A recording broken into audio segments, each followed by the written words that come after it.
D.L. Hughley, one of these desperate dim nuts, he hosted a Black Men's Summit on BET.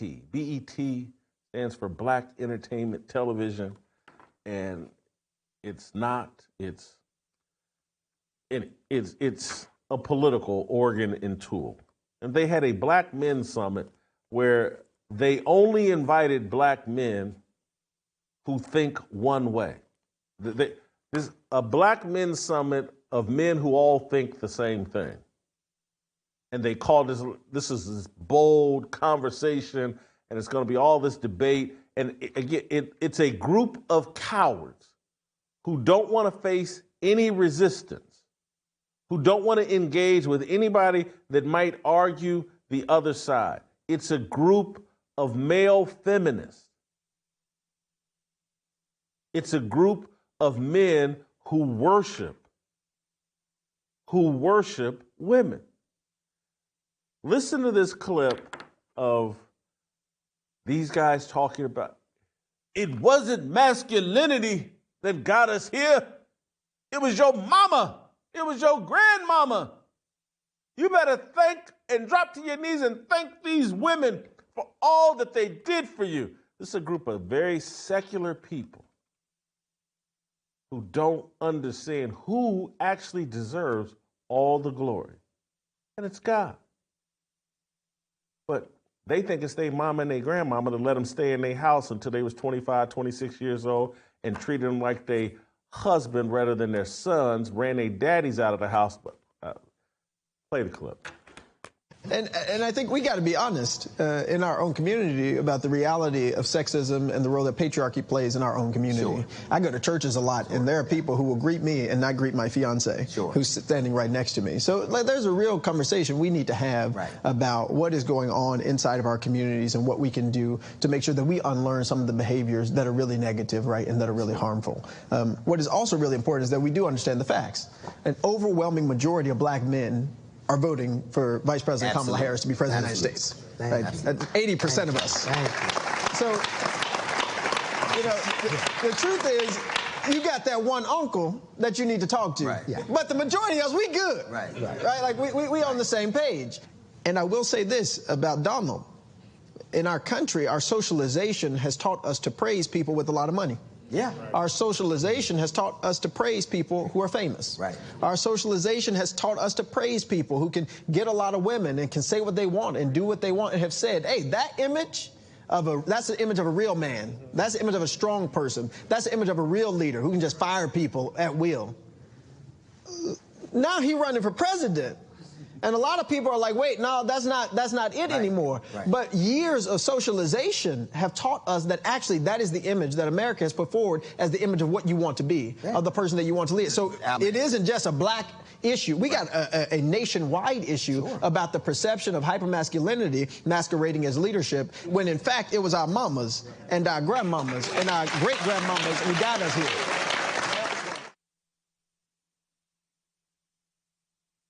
It wasn't man, it was your mamas and your grandmamas and your great-grandmamas that got us here.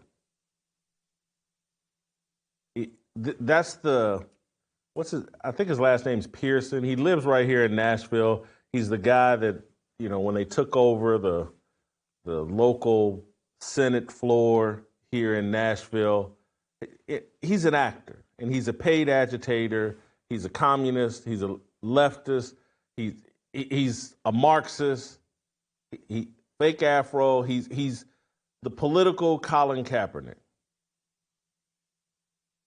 And this is the mentality. It's not man who did anything. It's not male leadership. That's masculinity. It was your mama, your grandmama, and your great-grandmama. They deserve all the credit. I love my grandmother, love my mother. But damn it, I know the truth. If we had been waiting on women to build America, we've been waiting on women to do anything, none of it would have happened. And that's not disrespecting women, but they don't build anything. They nurture and develop children. And it's perhaps the greatest, most important task in the history of the planet, nurturing, developing children. We've denigrated that. We've denigrated what they're on this earth to do. Convinced them there's no value in that, when it is the most valuable thing they have to offer, and perhaps arguably the most valuable thing in life. We've denigrated that to make them, convince them, and now you got to be men. And now men are worshiping women. This is desperation. This was a group of beta males sitting around having a conversation about why they love Kamala Harris and why Donald Trump is evil. It was an abortion rally for black men. They actually argued that a black man having a child sets young black men back. They actually argued this. This is a pro-abortion argument. And like, we need abortion so black men can kill their babies, or the women can kill their babies that these men have. No. What's setting black men back is having premarital sex, having sex with women they have no intention of marrying, not putting a condom on, not abstaining, not promoting and going for marriage. That's what's setting us back. This child sacrifice, this abortion thing is going to send us straight to hell. Play the clip. Kenny, man, do black men see reproductive rights as an important issue? I think here we all believe that black women will say the planet correct. Yeah.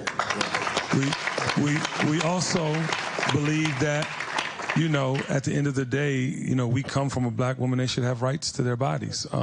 We should not be in control of any woman's bodies. And as far as men are concerned, you know, a lot of young men aren't ready to be fathers. And with this happening, you know, it would put them into a place that they're not ready for. Vic, what do you think? What do you think about that? Many men I spoke to felt that women's reproductive rights were important to them, but not their top priority. Sure. However, the fact remains that maternal mortality rates amongst black women are exponentially higher in states with Republican-led abortion bans. As black men, our primary responsibility in this humanity is to protect black women. Yes, indeed. That's why we're here. No, your primary duty is to follow God, to fear and follow God. That's the whole duty of man. Check with the Bible if you don't believe me. Those are not my words. You've been brainwashed into believing that serving women is your duty.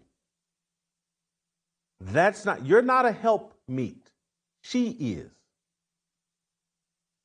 You've got the whole thing upside down. And arguing that killing babies through abortion is good for black men, good for the planet, good for anybody.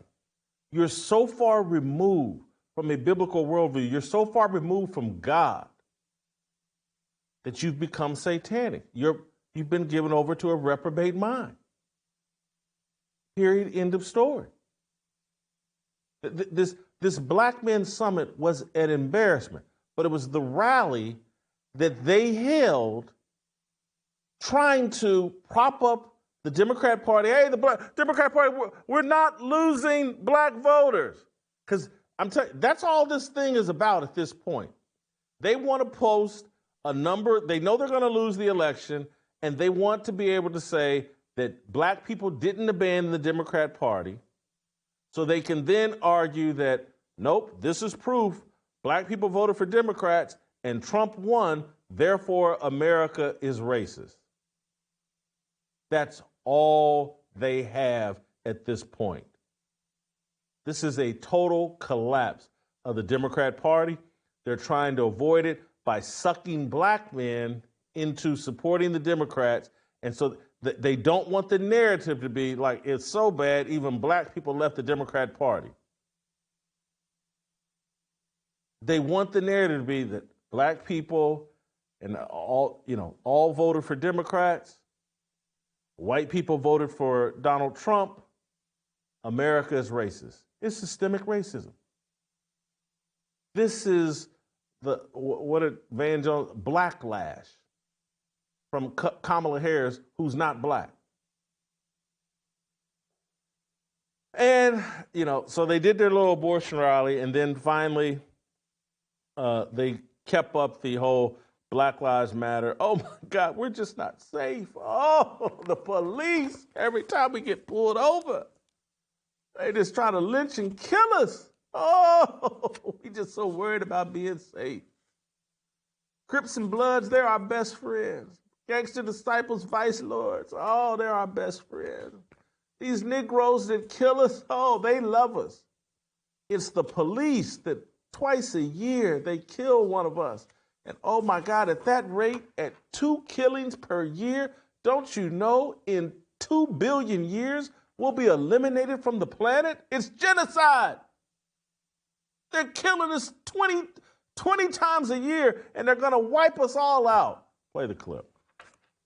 Furthermore, this is the same individual, if we're talking about who should we trust to keep our community safe, wants to provide police officers with full immunity to be able to do whatever it is that you want to do whenever you feel like a situation arises that requires you to not use best practices, whether that be using patience, calling a mental health professional. But if you believe a person needs to be shot down like a dog in the street, you do so, and you won't have to face any consequences. So when we talk about a matter of safety, a matter of keeping our community safe, you have a person who literally just rambles and acts off of emotion, compared to an individual who's saying that I candidly want to use legislation and policy to find ways to not only keep our community safe, but help us thrive in every way imaginable. You said something that I very rarely hear black men say, safe. Yeah. And when we use it in that context, it's never for us. You've never, no, I'm just talking about in your lexicon, when have you ever said the notion of safety is something somebody else gets to have and you don't? But it is because it's so far removed the concept. You started to say something. Mike. Yeah, I think it's interesting. What you were just saying just triggered something in me, and that is like what we're worried about her record as a prosecutor, and we want to attach her to a bunch of incarcerations that didn't exist. And yet, if you look at the 2 candidates, and you look at the George Floyd situation, which one is more likely to pardon the killers of George Floyd? Which one? That's the question. Wow. Make your decision on who to vote for president based off of whether a career criminal who injected enough fentanyl to kill Secretariat and Seabiscuit resisted police for 20, 30 minutes, armed robbery of a black woman. Base your decision on whether the people that were standing around as he died of a fentanyl overdose, you should vote for president based off of who might let Derek Chauvin out of prison or them 3 other cops that did absolutely nothing. And literally, at some point they talk about people making decisions off emotions rather than logic and policy. That was just an emotional appeal. Michael Ealy, none of them clowns there. None of them would, if George Floyd was resurrected from the dead today, they would run from him. And if he moved into their neighborhood, trust me, they'd be like, man, I'm in the wrong white gated community. Let me move to another white gated community to get away from George Floyd. Don't miss a second of Fearless.